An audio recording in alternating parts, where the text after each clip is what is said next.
Saudara-saudariku yang terkasih di dalam Allah Tritunggal, di dalam nama Bapa dan Putra dan Roh Kudus, amin dan shalom. Selamat bergabung kembali dalam serial Renungan Harian bertema Panggilan untuk meresapi dan menyempurnakan tata dunia dengan semangat Injil. Hari ini Selasa tanggal 14 September 2021 dalam Pekan Biasa ke-24 tahun B1. Hari ini juga adalah hari ke-14 bulan Kitab Suci Nasional. Pada hari ini seluruh gereja merayakan Pesta Salib Suci, dan di Keuskupan Pangkal Pinang pada hari ini dirayakan 150 tahun wafatnya Sinse Paulus Cenoni, peletak dasar Jemaat Katolik di Keuskupan Pangkal Pinang.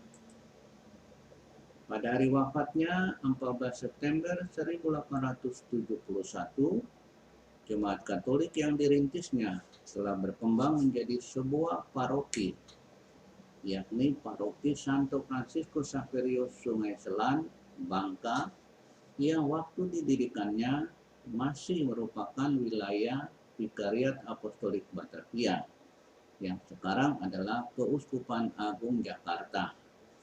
Dan serial renungan kita pada hari istimewa ini adalah episode yang ke-29. Dalam episode ini kita akan mengambil titik berangkat dari Injil Yohanes. Kepada kita semua yang menjadi pendengar Injil hari ini, Yohanes menegaskan tentang kasih Allah kepada dunia dan umat manusia. Inilah yang dikatakan Yohanes.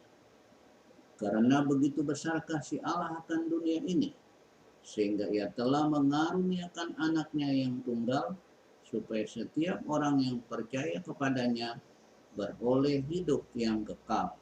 Yohanes bab 3 ayat 16. Kasih Allah yang terwujud dalam tindakan atau perbuatan pemberian diri anaknya itu mengambil jalan inkarnasi, di mana Putra Allah mengenakan rupa manusia, dan jalan kenosis, di mana Sang Putra yang adalah Allah mengosongkan diri dengan mengambil rupa seorang hamba dan menjadi sama dengan manusia.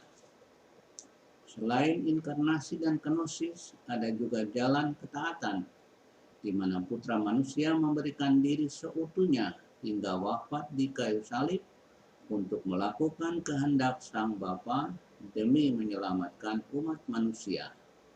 Filipi bab 2 ayat 6 sampai 8. Proses penyelamatan umat manusia yang dikerjakan melalui jalan inkarnasi, jalan pengosongan diri, dan jalan ketaatan ini masih diikuti dengan jalan pembebasan jasmani, yaitu pembebasan Israel dari perbudakan Mesir, dan jalan pembebasan rohani, yakni pengampunan dosa yang diberikan kepada orang-orang yang melawan Allah, tetapi kemudian menyesal, lalu bertobat dan kembali lagi kepada Allah.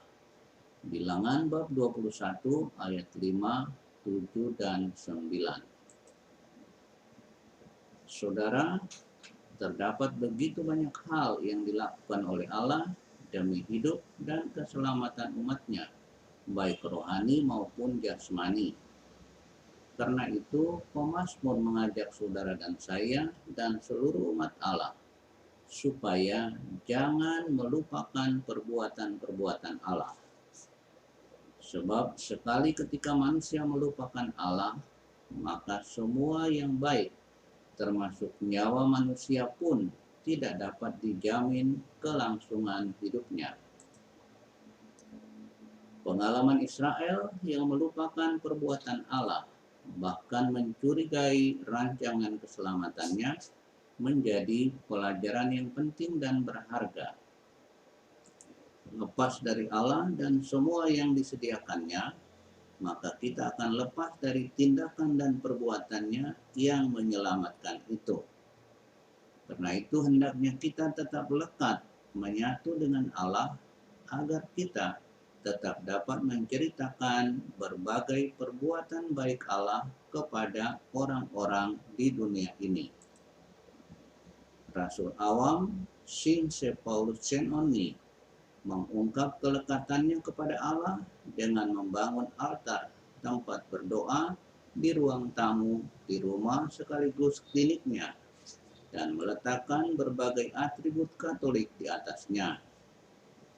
Para kuli tambang timah yang datang berobat ke kliniknya ketika melihat altarnya yang de facto berbeda dengan altar nenek moyang mereka, menanyakan semua itu kepadanya. Pertanyaan para kuli tambang timah yang datang berobat kepadanya, itulah pintu masuk bagi Chen Oni untuk bersaksi tentang imannya. Dan kesaksian iman itulah yang membawa banyak jiwa kepada Kristus. Saudara, sampai dengan saat ini, ketika saudara menerima Yesus sebagai Tuhan dan Juru Selamat, sudah berapa banyak jiwa yang saudara antarkan kepada iman akan Kristus? Semoga ada. Amin. So, brothers and sisters, in order to be able to manifest Christ's message by words and deeds, and to communicate His grace to the world, let us start with Jesus, stay with Jesus, and end also with Jesus. Demikian, supaya dapat meresapi dan menyempurnakan tata dunia dengan semangat Injil. Mari kita memulainya bersama Yesus. Mari kita tetap tinggal di dalam Yesus, dan mari kita pun mengakhirinya bersama dengan Yesus. Diberkatilah orang-orang yang senantiasa mengandalkan Tuhan. Amin dan Shalom.